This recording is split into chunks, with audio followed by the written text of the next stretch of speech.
తాకట్లో ఉన్న మీ బంగారాన్ని విడిపించి ఆ రోజు ఆన్లైన్ రేటుకి కొంటాం. Sharma gold company. అందరికీ నమస్కారం. Welcome to Suman TV. నేను గీతాంజలి. ఇవాళ మనతో పాటు ఉన్నారు శ్రీ శ్రీ శ్రీ ఆనంద శివకామేశ్వరి సన్నిధానం పీఠాధిపతులు శ్రీ శ్రీ శివకామేశ్వరి ఆనందమయ్య అమ్మతో మాట్లాడదాం. శ్రీమాత్రే నమః అమ్మ. శ్రీమాత్రే నమః తల్లి. 17వ తారీఖు మాఘ అమావాస్య. అవును. ఇంకొక మాట, గ్రహణం ఉందా లేదా, ఇది ఒకటి చాలా పెద్ద కన్ఫ్యూజన్. ఎందుకంటే గ్రహణం ఉందంటున్నారు కొంతమంది, మనకి పట్టుబిడుపు స్నానాలు చేయాల్సి ఉంటుంది, పాటించాల్సిందే నియమాలు ఉన్నాయని చెప్తూ ఉన్నారు. కొంతమంది ఏమో అవి ఏం లేవు, అసలు మనకు కనిపించదు కదా అని అంటున్నారు. ఏది నిజం ఇందులో ఒక క్లారిటీ, అసలు ఆ రోజు ఏం చేయాలో చెప్పండి. తప్పకుండా తెలియజేస్తాను. సుమన్ టీవీ వీక్షిస్తున్న ప్రేక్షకులందరికీ శ్రీమాత్రే నమః. మాఘ అమావాస్య చాలా ప్రత్యేకత. ఈ గ్రహణం అనేది మనకి లేదమ్మా భారతదేశంలో. కంకణాకారంలో ఉండేటటువంటి సూర్యగ్రహణం మనకి లేదు. కానీ ఉపదేశ మంత్రాలు ఉన్న వాళ్ళు మాత్రం పట్టువిడుపు స్నానాలు చేసి జపం చేసుకోవాలి. ఎందుకంటే ఎక్కడైనా సూర్యుడు ఎక్కడైనా సూర్యుడే కదా.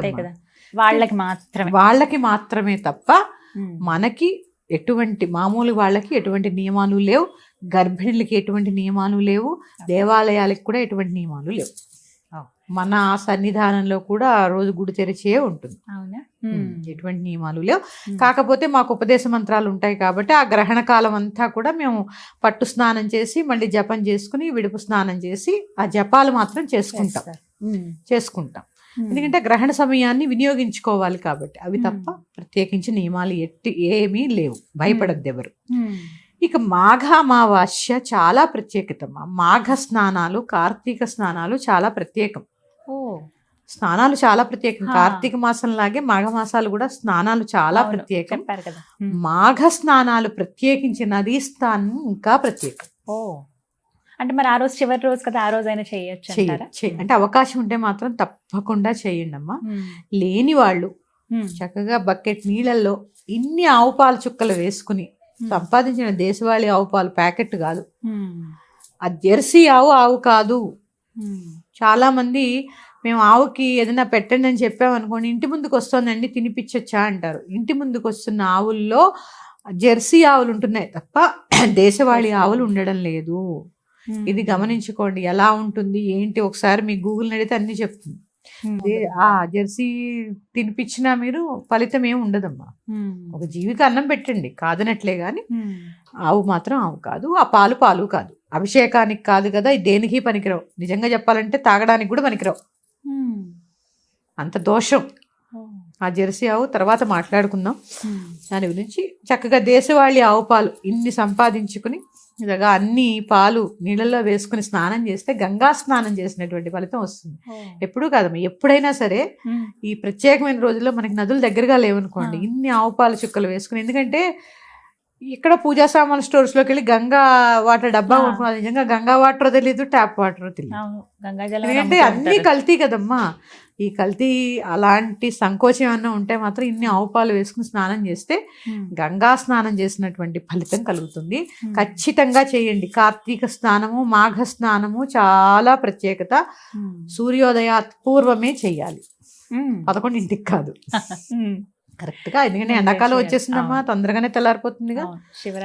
శివరాత్రి ఆ తర్వాత మళ్ళీ మనకి ముందు రోజు ఉపవాసం వదలడం ఇవన్నీ ఉంటాయి కదా. అందుకని చక్కగా మీరు ఏం చేస్తారు అంటే అన్ని ఆవు పాలు పోసుకుని స్నానం చేయండి.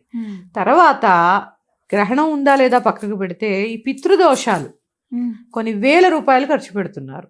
చక్కగా అమావాస్య లాంటి పుణ్యతిథులు ఉన్నాయి మన దగ్గర. పుణ్యతిథులు ఉన్నాయి. మీరు చేయించుకోవాలి అనుకుంటే ఎవరినైనా గురువుని సంప్రదించి ప్రత్యేకించి నారాయణ బలి ఒక్కసారి చేయించుకుంటారమ్మా. పితృదోషం మీ జాతకంలో ఉంది అంటే. కానీ ఎప్పుడూ పితృశాంతి జరగాలి కాబట్టి చక్కగా దానం ఇవ్వడం, ఒక బ్రాహ్మణ్ణి పిలిచి స్వయంపాకం ఇవ్వడం, ఇలా తర్పణాలు వదలడం. ఈ బొటన వేలుతో దేవతా తర్పణం ఏమో ఇక్కడి నుంచి వదులుతాము, పితృతర్పణం ఏమో బొటన వేలికి నువ్వులు వదిలి ఇలా దక్షిణముఖంగా వదిలేయండి. ఇది పితృతర్పణం. దీనివల్ల కూడా చాలా శాంతి జరుగుతుంది.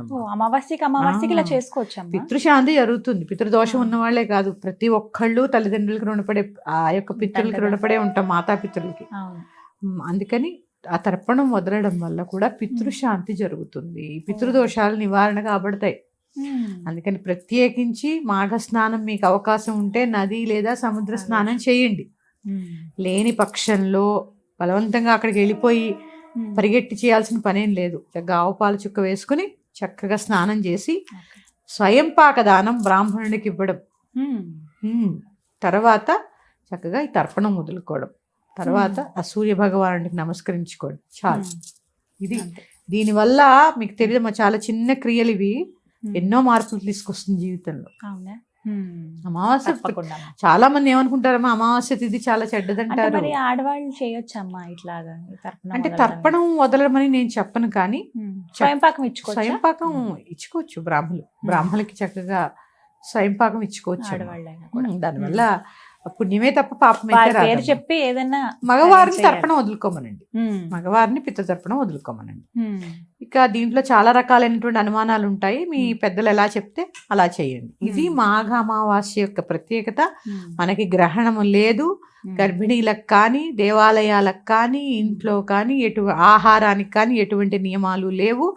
ఒక్క ఉపదేశం ఉన్నవాళ్ళు, ఉపాసనలో ఉన్నవాళ్ళు, మంత్రదీక్షలో ఉన్నవాళ్ళు పట్టు స్నానం చేసుకుని హాయిగా 3 గంటల సమయం అంటే ఎంత జపం అవుతుంది తెలుసా, అక్షరాలు అవుతాయి.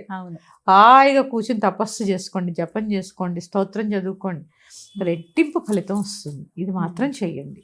అంతే తప్ప గ్రహణం వచ్చింది కాబట్టి మనం ఏదో అయిపోతే అమ్మ ఖగోళ శాస్త్రం ప్రకారం జరిగేటటువంటి దానికి మనం ఎందుకు ఏమైపోతాం?